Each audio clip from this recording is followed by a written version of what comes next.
Muling gumulantang ng veteran and champion team ang NU Monolith matapos ang muntikang historic upset kontra sa host ng 2024 EVC Club Championship. Epic comeback inalat pero NU Monolith ginulantang ang Thailand champs ng Nakhon Ratchasima. Solomon hinamo ng Thai legend na si Onuma Sitirak. Pero bago yun mga ka-V-Heads, huwag kalimutang mag-subscribe at click ang notification bell para updated ka sa aking latest videos. Talo pero malaking achievement ang nakamit ng Monolith Sky Risers sa kanilang quarterfinals match kontra sa Nakhon Ratchasima. Binubuo nga ang Thai team ng mga Thai legends at dalawang imports kaya gano'n na lang ka big deal na napalagan ng NU ang Thai team. Malaki rin ang average age gap ng dalawang teams dahil 27 years old ang average age ng Nakhon Ratchasima kontra sa collegiate players ng NU. Muling nagpakitang gilas para panguna ng NU si Alyssa Solomon na for sure ay talagang pag-iinitan i-recruit ng mga club teams.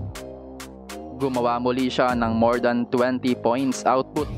Inalat nga lang ang sanay comeback ng NU losing in 5 sets 13-25, 21-25, 25-20, 25-22 at 5-15. Sa set 1, literal na nilamon pa ng veteran team ng Thailand ang NU dahil silenced si Alyssa Solomon. Magandang pasok mula sa bench kina Paniki at Bombita scoring 6 points combined.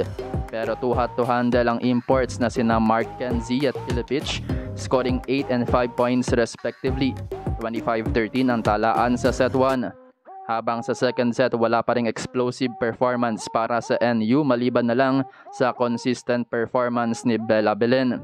Pero hindi nga yun naging sapat lalo't nagpasabog si Sassy Papron ng 10 points sa second set. Dagdag pa ang patuloy na magandang performances ng imports ng Thai team. Leading 2 sets to na ng Thailand 25-21. Pero sa third set nagpasabog na si Alyssa Solomon scoring 8 monster points. Pantayan sa output ni Sassy Papron. Malaking bagay na na-minimize din ng husto ng NU ang kanilang errors habang consistent pa rin si Belen. Naibulsa ng Monolith ang third set 25-20. Habang halos pareho ang naging storya sa fourth set pero dito bukod sa 8 points ulit ni Solomon marami siyang nakatulong.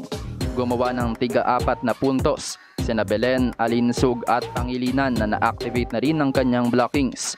Nakasagutan ni Solomon ang Thai legend na si Onuma Sitirak with 7 points. Nagulantang ang Nakhon Ratchasima with Monolith forcing a 5th set 25-22. Pero sa deciding set na ipakita ng Thailand team ang kanilang advantage sa international exposures at pagiging veteran. Nalimitahan ng husto ang output ng NU scoring only 5 points, 15-5 pabor sa Nakhon Ratchasima. Nanguna si Sassy Papron dyan tawisut para sa Thailand with 25 big points. Habang may 17 points ang Croatian na si Filipich kabilang ang 5 blocks. Same output si Mark Kenzie also with 5 blocks. May 15 points naman si Onuma Sitirak.